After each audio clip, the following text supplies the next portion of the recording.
వి gold trusted gold buyers. మీరు తాకట్టు పెట్టిన బంగారాన్ని విడిపించి ఈ రోజు ఉన్న మార్కెట్ ధరకు కొనబడును.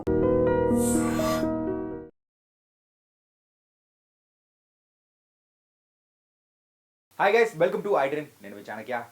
ఎన్నాళ్ళలో వేచిన ఉదయం అంటూ కూడా మరి ఎదురు చూస్తున్న బాలీవుడ్కి మరి చాన్నాళ్ళ తర్వాత ఒక మంచి హిట్ అనేది కూడా దొరికింది. అది కూడా చావా మూవీతో. మరి దేశభక్తితో కూడుకున్న ఆ మూవీ ప్రజెంట్ అయితే ఇప్పుడు రికార్డులు కొల్లగొడుతూ ఉంది. మరి పాత వైభవం వచ్చేసిందని కూడా మొత్తం బాలీవుడ్ ఊపిరి పీల్చుకుంటున్నట్టు కూడా అనిపిస్తుంది. మరి ఈ మూవీ గురించి అండ్ బాలీవుడ్ రీసెంట్ టైమ్స్లో ఎదుర్కొన్న మరి ఆ ఫ్లాప్స్ నుంచి కూడా బయటపడిందా ఈ మూవీ ద్వారా, మరి ఈ యొక్క కంటిన్యూ అవుతుందా అనే దాని గురించి కూడా మనతో పాటు మాట్లాడడానికి మరి సీనియర్ ఫిలిం క్రిటిక్ అలాగే సీనియర్ జర్నలిస్ట్ అయిన మరి భరద్వాజ్ గారు ఉన్నారు. మరి సార్ నేడు తెలుసుకున్నాం. హాయ్ సార్, నమస్తే. నమస్తే అండి సార్, మరి లాస్ట్ ఇయర్ డిసెంబర్లో రిలీజ్ అవ్వాల్సిన మూవీ చావా, అవును, అది కూడా పుష్ప కోసం కొంచెం ఎదురు చూసి మరి పుష్ప కోసం త్యాగం చేసి ఆ ప్లేస్ని ఈ ఇయర్ వచ్చి మంచి బ్లాక్ బస్టర్ అనేది కూడా కొట్టేశారు. అవును, రికార్డులు కూడా కొల్లగొడుతూ ఉన్నారు. మరి ఈ హిట్తో మరి పాత వైభవం అనేది కూడా బాలీవుడ్కి వచ్చిందా, రాలేదా? బాలీవుడ్ తన పాత వైభవం సాధించడానికి ఇంకా కృషి చేయాల్సినటువంటి అవసరం అయితే ఉంది. అంటే సిప్పి, మన్మోహన్ దేశాయి లాంటి డైరెక్టర్లు కావాలి ఇప్పుడు బాలీవుడ్కి. వాళ్ళు లేకపోవడం వలన జరుగుతున్నటువంటి అనేక నష్టాలను చూస్తున్నారు వాళ్ళు. అంటే ఒకప్పుడు బాలీవుడ్ సినిమాలని ప్రాంతీయ భాషల్లో రీమేక్ చేయటం అనేది జరిగేది. ఏది ప్రాంతీయ భాషల్లో ఉండేటువంటి పెద్ద హీరోలు అందరూ కూడా బాలీవుడ్లో వచ్చే సినిమాల కోసం వెయిట్ చేసేవారు. వెయిట్ చేసి ఆ సినిమాని రీమేక్ చేయడం ద్వారానే పెద్ద హిట్లు కొట్టారు అందరూ. ఎన్టీ రామారావు గారు వరుసగా బాలీవుడ్లో వచ్చిన సినిమాలన్నీ రీమేక్ చేశాడు ఆయన. ఏది నిప్పులాంటి మనిషి రీమేకే, అన్నదమ్ముల అనుబంధం రీమేకే, నేరం నాది కాదు ఆకలిది రీమేకే, లాయర్ విశ్వనాథ్ రీమేకే. ఇలా వరుస రీమేకులు. అక్కడ ఏదైనా హిట్ అయితే ఇక్కడ తీసుకొచ్చి వేసేవాళ్ళు అంతే. Yugandhar Don cinema remake. ఇలా అంటే జంజీర్ సినిమాలో యాక్ట్ చేసే నాటికి అమితాబ్ వయసుకి, ఇక్కడ నిప్పులాంటి మనిషిలో యాక్ట్ చేసే టైంకి ఎన్టీఆర్ గారి వయసుకి దాదాపు 20 ఏళ్ళు తేడా ఉంది. అయినప్పటికీ ఆయన చేస్తాడు. ఇక్కడ హిట్ అవగానే నిప్పులాంటి మనిషి అంటే జంజీర్ రీమేక్ తెలుగులో హిట్ అవగానే ఎంజీఆర్ గారు రీమేక్ చేశాడు అక్కడ తమిళ్లో. ఇది నడిచేది. ఈ ధోరణి నుంచి ఇప్పుడు ప్రాంతీయ భాషా చిత్రాలు బాలీవుడ్ని కమాండ్ చేయటం మొదలైపోయి ఇది బాహుబలితో వీళ్ళు అక్కడికి ఎంట్రీ ఇచ్చారు. ఇచ్చిన తర్వాత అక్కడ రికార్డులు కొట్టడం అనే ప్రక్రియ మొదలైపోయింది. ఇప్పటి వరకు బాహుబలి 2 రికార్డు కొట్టడం ఎవరి వల్ల సాధ్యం కానటువంటి ఒక పరిస్థితి. పుష్ప 2 దాన్ని రీచ్ అయిందని చెప్తున్నారు. దాని మీద రకరకాల గందరగోళాలు ఉన్నప్పటికీ కొట్టేసింది అనే మాటని మనం ప్రస్తుతానికి నమ్ముదాం. ఇప్పుడు పుష్ప 2 రికార్డుల్ని చావా కొడుతుందా లేదా అనేది చర్చ. ఈ సినిమా ఊపు అయితే కనిపిస్తోంది. అంటే ఈ సినిమా వర్కౌట్ అయింది అంటే చివరికి వీళ్ళు కూడా అదే ఫార్ములా, సౌత్ ఫార్ములానే ఫాలో అవుతున్నారా అనేది ఇప్పుడు ఇంకో సందేహం. ఈ సినిమా సక్సెస్ తర్వాత సౌత్ ఫార్ములా ఏంటంటే కొంచెం దేశభక్తి, కొంచెం ముస్లిం వ్యతిరేకత, ఇవి వర్కౌట్ అవుతాయి అనేటువంటి ఒక ఫార్ములా డిజైన్ చేసుకున్నారు. ఆ ఫార్ములాలో వచ్చిన సినిమాయే తండేల్ కూడా. అంటే పాన్ ఇండియా మార్కెట్ని అడ్రస్ చేయాలంటే ఈ కంటెంట్ ఉండాలి, ఈ ఎలిమెంట్స్ ఉండాలి అని చెప్పి ఒక ఫార్ములా ఫిక్స్ చేశారు మనవాళ్ళు. ఈ ఫార్ములాలోనే వెళ్తున్నారు. పాన్ ఇండియా మూవీస్ అనగానే ఈ ఎలిమెంట్స్ ఉండాలి అనుకుంటున్నారు. ఈ ఎలిమెంట్స్ లేకుండా పాత రోజుల్లో బాలీవుడ్ వాళ్ళు ఏ మ్యాజిక్ చేసి పెద్ద పెద్ద విజయాలు సాధించారో ఆ మ్యాజిక్ మీద ఆధారపడి సినిమా సక్సెస్ చేసుకున్నవాడు సుకుమార్. పుష్పలో ఇవేవీ లేవు, ఈ ఎలిమెంట్స్ ఏవీ లేవు. దానిలో యాక్షన్ సినిమా అంతే. దీవార్ సినిమానే పుష్ప, అంతకుమించి ఏమీ లేదు. అంటే దీవార్లో కూలీ అతను అమితాబ్, కూలీ నుంచి డాన్ అవుతాడు. అదే లైన్, డిఫరెంట్ ఇంకొక ఏరియాలో చెప్పాడు ఈయన. ఆయన పోర్ట్లో చెప్తే ఈయనేమో ఫారెస్ట్లో చెప్పాడు. కథ అదే. నిప్పులాంటి మనిషే పుష్ప కూడా. కాబట్టి బాలీవుడ్ ఫార్ములాలో సినిమా తీసి బాలీవుడ్లో పెద్ద హిట్ కొట్టడం అనేది సుకుమార్ వల్ల అయింది. రాజమౌళి ఇంకొక డిఫరెంట్ ఏరియాతో వెళ్ళాడు. అంటే ఒక జానపద కథ చెప్పడం ద్వారా ఆడియన్స్ని అద్భుత రసంలోకి తీసుకెళ్ళిపోయి వాళ్ళని మెస్మరైజ్ చేసి థియేట్రికల్ ఎక్స్పీరియన్స్ అనేటువంటి బ్రాండ్తో హిట్ కొట్టాలనుకున్నాడు. ఆ ప్రయత్నంలో 2 సార్లు విజయం సాధించాడు ఆయన. ఏది బాహుబలి, తర్వాత వచ్చినటువంటి RRR కూడా. ఆయన ఇప్పటికీ దాన్నే నమ్ముకున్నాడు. ఆయన చేయబోతున్నటువంటి సినిమా కూడా అదే, మహేష్ బాబుతో చేస్తున్న సినిమా కూడా అదే. సో అదొక ఫార్ములా. ఈ రెండూ కాకుండా బాలీవుడ్ నుంచి వచ్చినటువంటి పెద్ద హిట్ సినిమా ఒకటి ఉంది. ఆ మధ్య తక్కువ డబ్బులతో తీసి పెద్ద హిట్ కొట్టారు, కాశ్మీర్ ఫైల్స్. కాశ్మీర్ ఫైల్స్, కేరళ స్టోరీలతో ఒక ఫార్ములా డిజైన్ అయింది.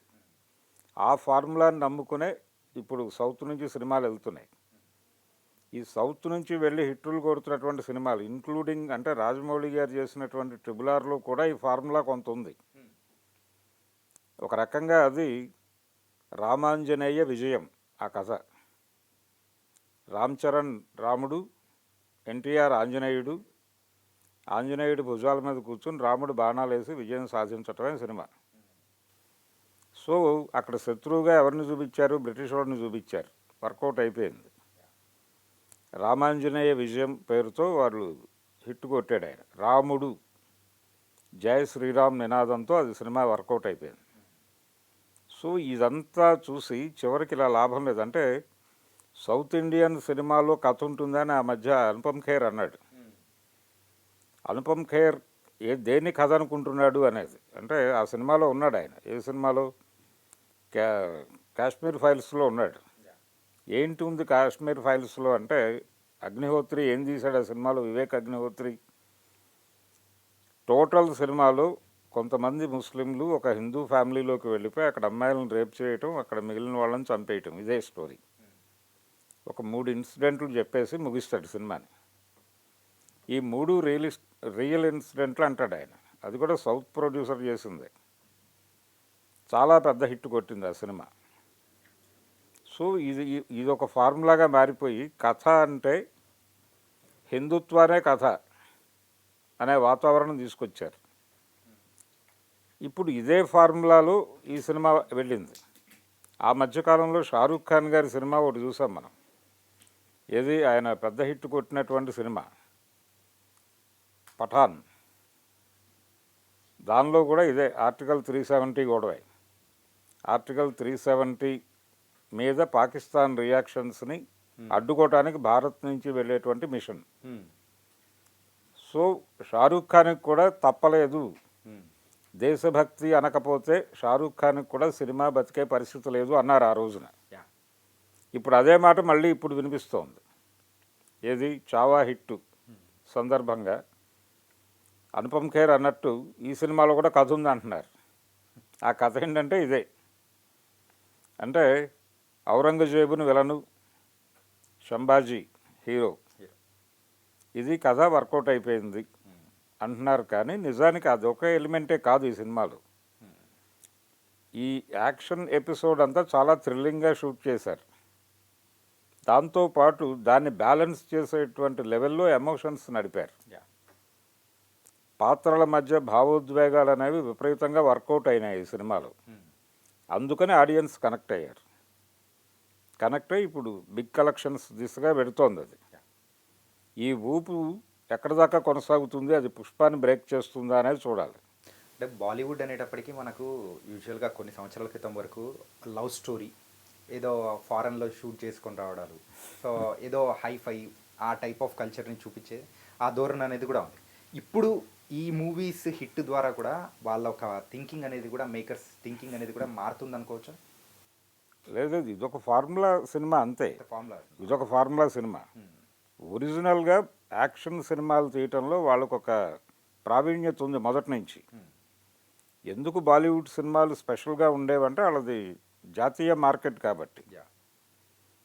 జాతీయ మార్కెట్ ఉంది అనేటువంటి కాన్ఫిడెన్స్తోనే వాళ్ళు ఎక్కువ డబ్బులు ఖర్చు పెట్టి పెద్ద పెద్ద పెద్ద ఊహలు చేసేవాళ్ళు, పెద్ద కథలు డిజైన్ చేసేవాళ్ళు. అందుకని ఆ సినిమాలు ప్రత్యేకంగా ఉండేవి. అలాగే విదేశీ మార్కెట్ కూడా ఉంది దానికి. గ్లోబల్ మార్కెట్ ఆల్రెడీ హిందీ సినిమాకు ఉంది మొదటి నుంచి, కొత్తగా కాదు. ఇదేంటంటే మనకి లిమిటెడ్ సినిమా. Limited market. అందుకని ఎప్పుడైతే మార్కెట్ తక్కువ ఉంటుందో బడ్జెట్ కూడా తక్కువే ఉంటుంది. ఓకే. కాబట్టి మనం ఇక్కడ ఖర్చు పెట్టి సినిమాలు తీయలేం కనుక మన కథలు మనకు ఉంటాయి, మన వ్యతలు మనకు ఉంటాయి అన్నట్టుగా అలాంటి సినిమాలు వచ్చేవి. కానీ ఇప్పుడు ప్రతి ఒక్కరూ మార్కెట్ వేటలోకి వెళ్ళిపోయారు. ఇప్పుడు కన్నడ నుంచి సినిమాలు వస్తున్నాయి కదా, పాన్ ఇండియా సినిమాలు వస్తున్నాయి. మార్కెట్ వేట మొదలైపోయింది. ఈ ఇండస్ట్రీ ఇంతవరకే లిమిటేషన్ అనుకోవడం లేదు. ప్రతి ఒక్కళ్ళు కూడా మార్కెట్ అడ్డుగోడల్ని బద్దలు కొట్టుకుని వెళ్ళిపోతున్నారు. గ్లోబల్ మార్కెట్లోకి వెళ్ళే ప్రయత్నంలో రాజమౌళి ఉన్నాడు. ఈ వీళ్ళు ఎలాగైతే పైకి ఎక్స్పాండ్ అవుతున్నారు, పైనుంచి కిందకి ఎక్స్పాండ్ అవడానికి వాళ్ళు ట్రై చేస్తున్నారు. బాలీవుడ్ సినిమాలు కూడా లోకల్ మార్కెట్లను పట్టుకోవడం కోసం ప్రయత్నం చేస్తున్నాయి. హాలీవుడ్ సినిమాలు కూడా లోకల్ మార్కెట్లను పట్టుకోవడానికి ప్రయత్నం చేస్తున్నాయి. కానీ ఈ సంస్కృతి అనేది కూడా చాలా సంవత్సరాల నుంచి అనేది కూడా ఉంది కదా గురు. ఇది బాహుబలి తర్వాత మొదలైంది ఇటు నుంచి అటువైపుకి వెళ్ళటం. అంటే ఈ హాలీవుడ్ మూవీస్ కానీ ఇటు లోకల్గా పట్టడం, అంటే లోకల్గా రావడానికి సంబంధించి వాళ్ళు ఒక టైంలో ఈ ఇంగ్లీష్ సినిమా అంటే మామూలుగా ఇక్కడ రిలీజ్ అయ్యేది ఒక లిమిటెడ్ సర్కిల్ వెళ్ళి ఆ సినిమా చూసేవాళ్ళు, అంతవరకే ఉండేది అది. బాలీవుడ్ సినిమా, హిందీ సినిమా ఇక్కడ రిలీజ్ అయ్యేది, కానీ దానికి ఒక ఆడియన్స్ ఉండేవాళ్ళు, వాళ్ళు చూసేవాళ్ళు. మిగిలిన జనాలు ఆ సినిమా జోలికి వెళ్ళేవాళ్ళు కాదు. ఓకే. కోర్ తెలుగు ఆడియన్స్ ఆ సినిమా జోలికి వెళ్ళేవాళ్ళు కాదు. అందుకని కాన్ఫిడెంట్గా ఆ సినిమాని పెద్ద హీరోలు రీమేక్ చేసేవాళ్ళు. ఓకే. ఇప్పుడు ఆ పరిస్థితి పోయింది. ఇప్పుడు రీమేక్ అనే కల్చర్ పోయింది. ఇప్పుడు మీరు ఒక సినిమాని రీమేక్ చేస్తున్నారు అనే మాట అనౌన్స్మెంట్ రాగానే దాని ఒరిజినల్ కంటెంట్ ఎక్కడో దొరుకుతుంది. ఆ రోజుల్లో అలా దొరికేది కాదు.